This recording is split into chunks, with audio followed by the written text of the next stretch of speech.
Bismillahirrahmanirrahim. Dear students, Assalamu alaikum. Hope you already enjoy your winter vacations. आप लोगों ने अपनी जो सर्दियों की छुट्टियां हैं वो एंजॉय होप की होंगी। अब छुट्टियों के बाद आपका ये पहला लेक्चर है सी लैंग्वेज का, क्लास सेकेंड ईयर की कंप्यूटर साइंस की। तो लेक्चर शुरू करते हैं। आज का हमारा जो टॉपिक है वो है स्ट्रिंग्स।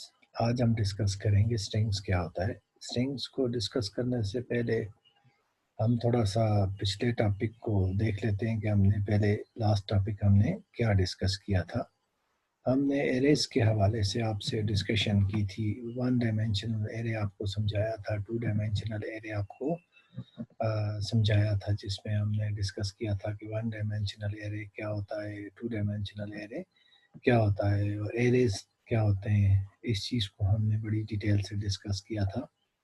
टू डायमेंशनल एरे में हमने देखा था कि fixed number of components arrange in to dimensions हमने डिस्कस किया था कि रो और कॉलम की शक्ल में हमने जो डेटा को जब रिप्रेजेंट किया था तो ये रो आ गई, ये रो आ गई और ये रो आ गई और ये कॉलम्स आ गए। 3 रो और 4 कॉलम्स में हमने जब डेटा को रिप्रेजेंट किया है, सिमिलर डेटा टाइप आइटम जो थे वो हमने रिप्रेजेंट किए और उसको हमने कैसे हम उसको डिक्लेयर करते हैं, कैसे हम उसको इनिशियलाइज करते हैं, कैसे हम उसको एक्सेस करते हैं, कैसे हम उसमें डेटा राइट करते हैं। तो ये सारी चीज़ें हमने पिछले लेक्चर में डिस्कस की थी। तो बेसिकली बताने का मकसद ये है कि हमने डेटा टाइप्स पहले भी पढ़े थे। इंटीजर पढ़ा था हमने, फ्लोट पढ़ा था, कैरेक्टर पढ़ा था। वो एक सिंगल डेटा, एक सिंगल वेरिएबल के अंदर हम स्टोर करते थे। लेकिन फिर हमने आगे आके एरेज की शक्ल में हमने सीक्वेंस ऑफ द जो डेटा है वो उसको एक ख़ास सीक्वेंस से एक ही एरे के अंदर हमने तरतीब से रखा। हम डेटा आइटम्स को रखा और उनको हमने एक्सेस किया, उनको राइट किया, उनको इनिशियलाइज किया। तो ये सारी चीज़ हमने एरेज के अंदर हमने देखी थी। टू डायमेंशनल एरे के अंदर हमने लास्ट टाइम ये चीज़ सारी डिस्कस की थी। तो आज हम देखते हैं स्ट्रिंग्स। तो एरेज के अंदर हमने जब डिस्कशन की थी कि हमने इंटीजर डेटा टाइप और फ्लोट डेटा टाइप को हमने सीक्वेंस में जो है स्टोर किया था। तो उसके बाद बचता है कैरेक्टर डेटा टाइप, और कैरेक्टर डेटा टाइप भी जब हम यूज़ करते हैं तो उसमें एक ही कैरेक्टर हम इंसर्ट करते हैं। तो आज हम देखते हैं कि मोर देन वन कैरेक्टर को कैसे हम हैंडल करेंगे। बेसिकली स्ट्रिंग को पढ़ाने का मकसद यही है कि मोर देन वन कैरेक्टर जब आप हैंडल करते हो तो वो कैसे हैंडल करते हो, स्ट्रिंग की मदद से हैंडल करते हो। So let's start, dear students. Let's start our this topic. What is the string? The sequence of characters enclosed in quotation marks and is used to handle non-numeric or alphanumeric data, i.e. name, addresses, etc. are called string. तो dear students, हम इस चीज़ को देखते हैं कि यहाँ पे अगर आप इस चीज़ को नोट करें कि हमने स्ट्रिंग के बारे में जब हम डिस्कस करते हैं तो हम कहते हैं कि जो है सीक्वेंस ऑफ कैरेक्टर, ये हमारे पास आता है सीक्वेंस ऑफ कैरेक्टर्स हैं जो कि इनक्लोज होते हैं कोटेशन मार्क्स के अंदर। ये चीज़ बड़ी इंपॉर्टेंट है कि बेसिकली हम एक से ज़्यादा कैरेक्टर्स को हैंडल करेंगे जो कि इनक्लोज्ड होंगे किसके अंदर, कोटेशन मार्क्स के अंदर, and use to handle numeric and non numeric alphanumeric data, non numeric and alphanumeric data. Basically जो है हमारे पास जो आता है, ये जो हमने डिस्कस किया कि नॉन न्यूमेरिक और अल्फान्यूमेरिक, बेस इसका ये हरगिज़ मतलब नहीं है कि आप इसमें डेटा टाइप न्यूमेरिक नहीं दे सकते। 1 2 3 4 आप इसमें डेटा दे सकते हैं, लाजमी दे सकते हैं। बट यहाँ नॉन न्यूमेरिक कहने का मकसद ये है कि ये वाले डेटा को आप कैलकुलेशन में परफॉर्म नहीं कर सकते, कि आप इनको कैलकुलेट नहीं कर सकते। इस डेटा को आगे जाके इस पे प्लस माइनस अर्थमेटिक ऑपरेशंस इनमें नहीं कर सकते, लॉजिकल ऑपरेशंस इन पे नहीं कर सकते। Due to that we call it non numeric data, कि हमारा जो नॉन न्यूमेरिक डाटा इसमें आता है या अल्फा न्यूमेरिक डाटा आता है। ये वो चीज़ें होती हैं जस्ट लाइक यू, आप देखें कि ये जो नेम है, एड्रेस है और ये सारी चीज़ें क्या आती हैं, स्ट्रिंग में आती हैं, जो कि हम किसी भी जब हम कोई काम करते हैं, डेटाबेस बनाते हैं, तो उसमें हम नॉन न्यूमेरिक डेटा को किस तरह हैंडल करते हैं, स्ट्रिंग की मदद से हैंडल करते हैं। सारा डिटेल हमने स्ट्रिंग की मदद से देखते हैं। अब हम आ जाते हैं जी स्ट्रिंग को जनरली हम कैसे डिफाइन करते हैं।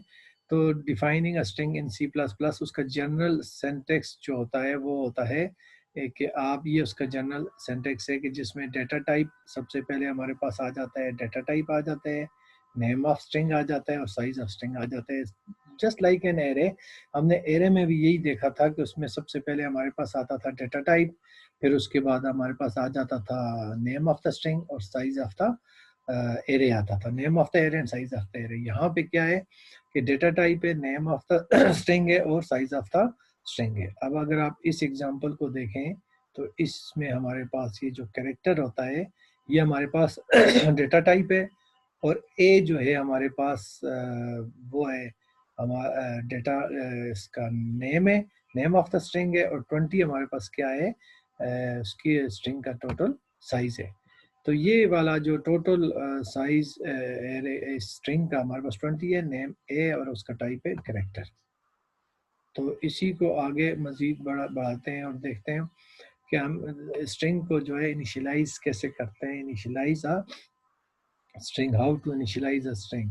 तो अगर हम देखें तो हम initializing a string can be initialize as array or initialize because using string is a character array. अब यहाँ पे ये चीज़ डियर स्टूडेंट्स आपको क्लियर हो गई है कि हमारे पास जो स्ट्रिंग है वो क्या है, वो कैरेक्टर एरे है, कैरेक्टर एरेज है। अगर हम नॉर्मल एरेज की बात करें तो वो नॉर्मल एरेज हमारे पास जो होते हैं वो इंटीजर और फ्लोट डेटा टाइप को हैंडल करने के लिए इस्तेमाल होते हैं। तो ये कैरेक्टर एरेज को हम कैसे इस्तेमाल करते हैं, स्ट्रिंग की मदद से इस्तेमाल करते हैं। अब इसकी एग्जांपल ले लेते हैं।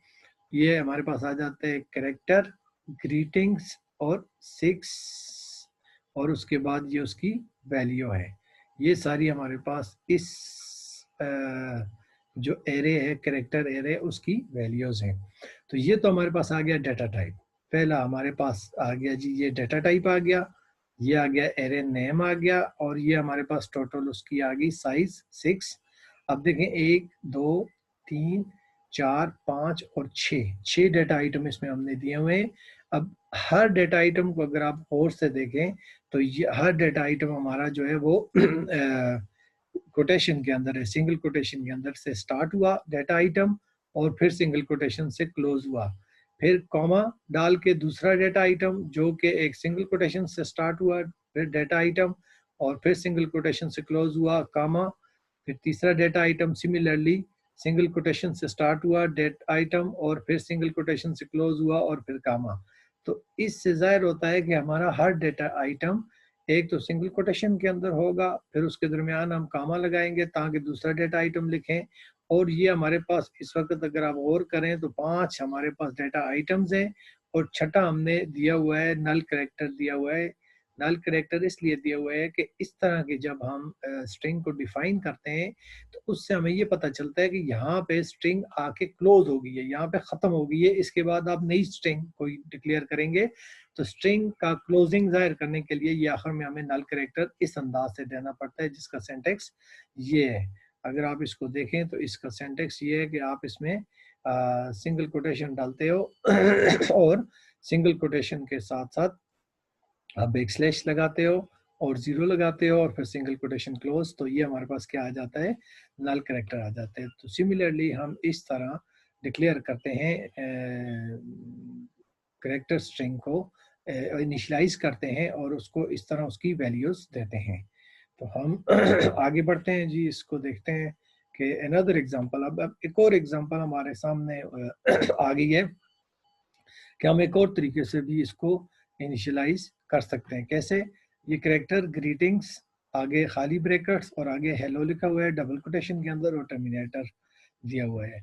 तो यहाँ पे अगर आप देखें तो ये हमारे पास डेटा टाइप आ गई, ये उसका नेम आ गया, जो हमारी स्ट्रिंग है उसका नेम ग्रीटिंग है, और यहाँ पे हमने ब्रैकेट्स खाली छोड़े, क्योंकि हम आगे इनिशियलाइज कर रहे हैं कि यहाँ पे हमने इनिशियलाइजेशन में इसकी वैल्यू दी हुई है, ये सारी इसकी वैल्यू है, अब इस पे करेक्टर कितने हैं, 1 2 3 4 5। तो अब इसकी जो डेटा जो साइज होगा इस स्ट्रिंग का वो क्या होगा, 5 होगा। सिमिलरली हमने एरेज में भी ये चीज़ पढ़ी थी कि जब हम खाली ब्रैकेट्स देते हैं और उसके आगे इनिशियलाइजेशन करते हैं, तो इनिशियलाइजेशन करते हुए हमारे सामने जितना भी वैल्यूज होती हैं वही उसका साइज बन जाता है ऑटोमेटिकली। तो जब हम इस तरह कोई डेटा आइटम इस तरह जब हम डिक्लेयर करते हैं कोई भी स्ट्रिंग इस तरह डिक्लेयर करेंगे, तो उसमें ये होगा कि हम नल वैल्यू नहीं देंगे, क्योंकि हमने डबल कोटेशन के अंदर एक स्पेसिफिक वो दे दी है, स्ट्रिंग हमने डिक्लेयर कर दी है। तो ये तो था हमने इसको डिक्लेयर करने का तरीका। अब हम एक प्रोग्राम में हम इसको देख लेते हैं कि हमारे पास ये जो प्रोग्राम है इसमें एरेज को हमने करेक्टर एरेज को या स्ट्रिंग को इस्तेमाल किया है, तो कैसे हम इसको इस्तेमाल कर रहे हैं। फर्स्ट ऑफ ऑल हमने ये इंक्लूड आयो स्ट्रीम हेडर फाइल इंक्लूड की, इंक्लूड कॉन आयो डॉट एच इंक्लूड की, मेन का फंक्शन स्टार्ट किया।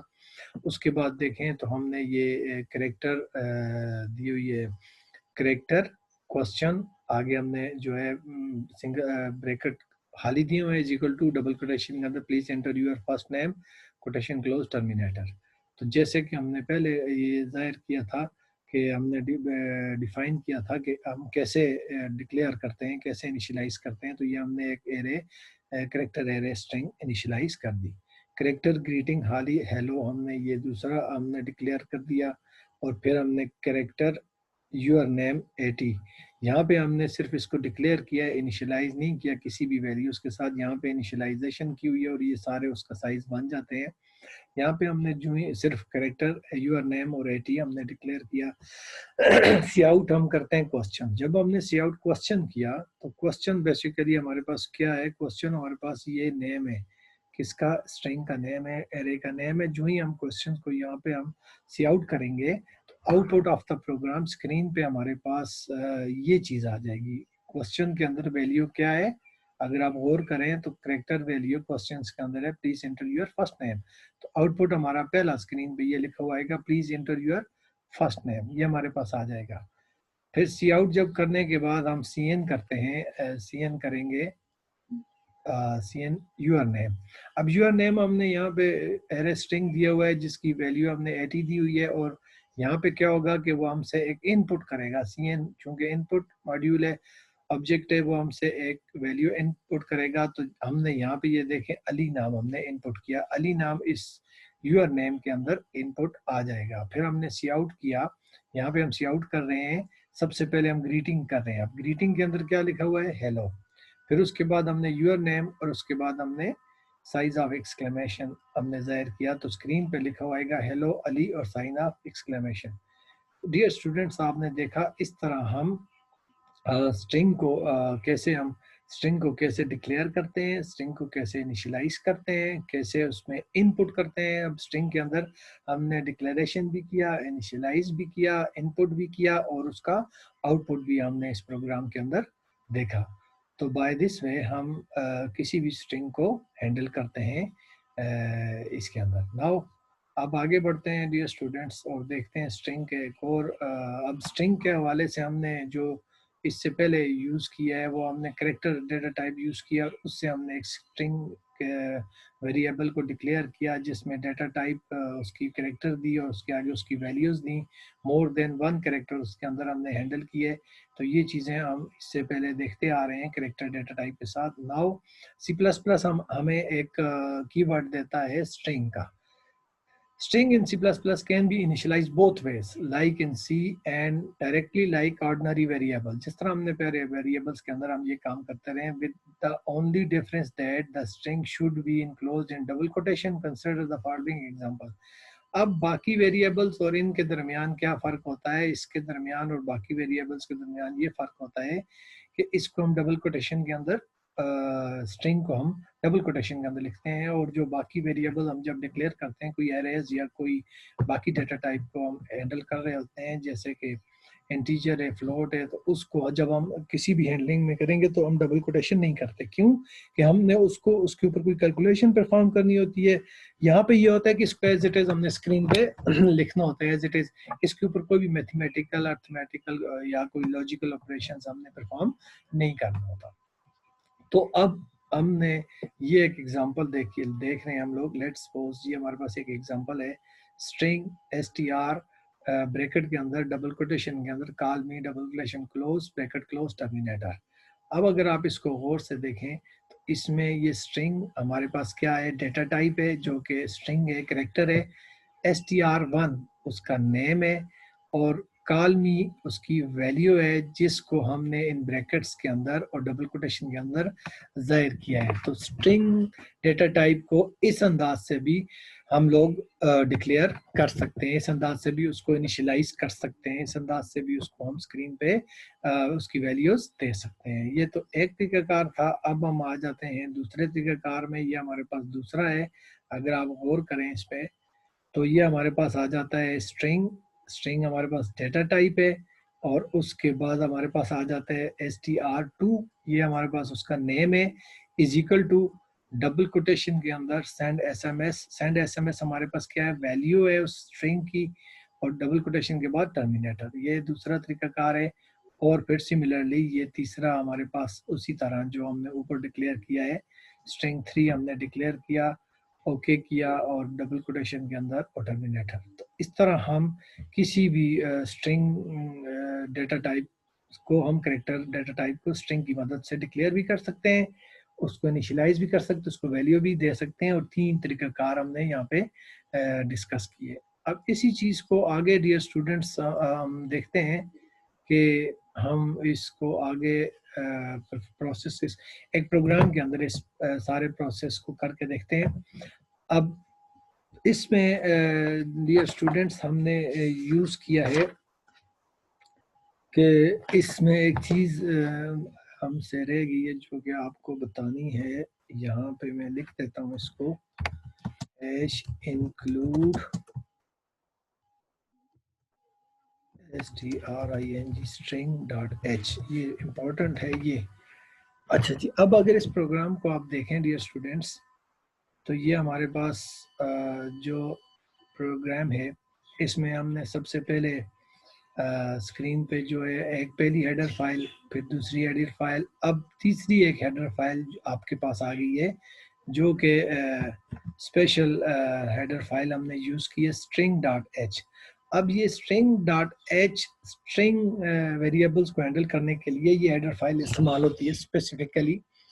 इसमें पहले सी लैंग्वेज के अंदर एक हेडर फाइल यूज होती थी जिसको सी स्ट्रिंग कहा जाता था, और सी स्ट्रिंग हम यूज करते थे सी लैंग्वेज में। जब कि सी प्लस प्लस में ये एक नई हमारे पास हेडर फाइल उन्होंने वेंडर्स ने डिफाइन करवाई है कि स्ट्रिंग.h डायरेक्टली जो हैंडल करती है स्ट्रिंग के तमाम जितने भी ऑपरेशंस हैं, स्ट्रिंग के जितने भी वेरिएबल्स हम डिक्लेयर करते हैं, स्ट्रिंग के जितने भी फंक्शंस हम यूज कर रहे होते हैं, तो वो सारे के सारे इसी हेडर फाइल के जरिए हम कर रहे होते हैं। तो इसको इंक्लूड करना लाजमी होता है जब भी हम इन बाकी हेडर फाइल्स को इंक्लूड करते हैं। जैसे कि पहले हमने डिस्कस किया था, iostream.h जो है वो इनपुट आउटपुट स्ट्रीमिंग के लिए इस्तेमाल होती है। सी आउट और सी एन के जितने भी ऑब्जेक्ट्स हैं उसके लिए इस्तेमाल होती है। कौन io.h कंसोल इनपुट आउटपुट के लिए इस्तेमाल होती है हेडर फाइल। जितने भी हमारे पास क्लियर स्क्रीन और गेट सी एच वाले फंक्शंस हैं, puts in puts out output वगैरह के फंक्शंस जो यूज़ होते हैं वो सारे ये हेडर फाइल हैंडल करती है। नाउ आज हमने जो स्ट्रिंग के वेरिएबल्स को, जो हमने स्ट्रिंग डेटा टाइप को जो हम हैंडल कर रहे हैं, तो उसके लिए हमें कौन सी फाइल इंक्लूड करनी है, स्ट्रिंग फाइल इंक्लूड करनी है। तो ये एक हमने नई फाइल इंक्लूड की यहाँ पे। करने के बाद उसके बाद हमने डियर स्टूडेंट्स ये डिक्लेयर किया है एक पहली स्ट्रिंग कॉल मी, जिस तरह पीछे हमने डिक्लेयर किया था। फिर दूसरा हमने स्ट्रिंग डिक्लेयर किया एसएमएस, सेंड एसएमएस। तीसरी स्ट्रिंग हमने डिक्लेयर की ओके। ये सारी इनिशियलाइज की है वैल्यू के साथ, तीनों को इनिशियलाइज किया। तीनों को अलग अलग तरीके से इनिशियलाइज करने के बाद सी आउट लिखा, first string is string and 1 and L. अब यहाँ पे स्क्रीन पे जो आउटपुट नज़र आ रहा है, इस हमारे जो इस आउटपुट का, ये जो आउटपुट है इसका जो आउटपुट हमें नज़र आ रहा है वो ये आउटपुट है हमारे पास, ये हमारे पास इसका आउटपुट आता है।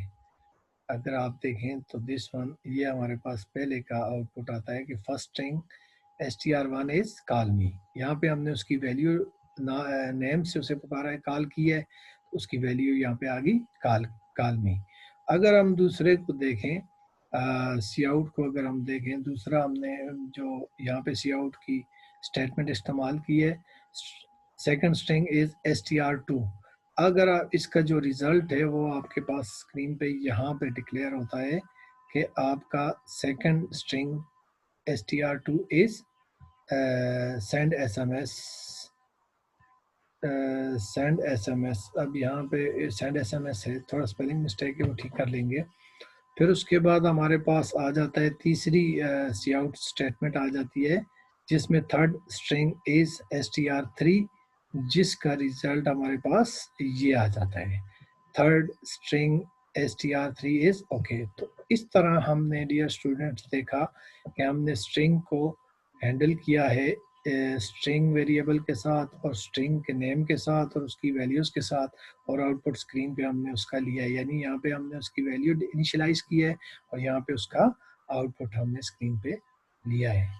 तो ये था आज का हमारा टॉपिक डियर स्टूडेंट्स। हम थोड़ा सा इसको समराइज करते हैं, थोड़ा सा इसको रिवाइज करते हैं, दोबारा से देखते हैं कि आज हमने क्या डिस्कस किया है। आज हमने बेसिकली स्ट्रिंग डेटा टाइप को डिस्कस किया है, स्ट्रिंग मेथोडोलॉजी को डिस्कस किया है, जिसमें जो सबसे पहले बात जो हमने डिस्कस की थी वो ये थी कि स्ट्रिंग हमारे पास क्या है जी, सीक्वेंस ऑफ कैरेक्टर्स है। सीधी सी बात है कि सीक्वेंस ऑफ कैरेक्टर्स को हैंडल करने के लिए हम स्ट्रिंग इस्तेमाल करते हैं। और दूसरी चीज़ हमने डिस्कस की थी कि जो इनक्लोज्ड होते हैं इन कोटेशन मार्क्स, जो कोटेशन मार्क्स के अंदर इनक्लोज्ड होते हैं, बस दैट्स इट। और तीसरी जो बात इसमें हमने डिस्कस की थी कि नॉन न्यूमेरिक डाटा है, इसके ऊपर कैलकुलेशन वगैरह नहीं करते, अल्फा न्यूमेरिक डाटा हम इस्तेमाल कर सकते हैं, नेम हो सकते हैं, एड्रेसेस हो सकते हैं, कोई भी ऐसी चीज़ जिसको डेटाबेस के अंदर हम इस्तेमाल करना चाहें तो कर सकते हैं। उसके साथ साथ फिर हमने डिस्कस किया व्हाट इज़ द स्ट्रिंग, और उसकी डिफिनीशन। हम स्ट्रिंग को दो तरीक़ों से डिफ़ाइन कर सकते हैं। एक हम उसको कैरेक्टर से डिफ़ाइन कर सकते हैं कि स्ट्रिंग को हम कैरेक्टर से डिफ़ाइन करते हैं कि कैरेक्टर A20, ये तरीक़ाकार है। जर्नल जिस तरह एरेज डिक्लेयर करते हैं, इस तरह यहाँ एरे स्ट्रिंग भी डिक्लेयर कर सकते हैं। कैरेक्टर उसका डेटा टाइप है, ये उसका नाम है, ये उसकी वैल्यू है। इस तरह हम स्ट्रिंग को डिक्लेयर करते हैं। उसके बाद हमने उसको देखा कि जनरली उसको इनिशियलाइज कैसे करते हैं, ये इनिशियलाइजेशन का प्रोसेस हमने सारा देखा।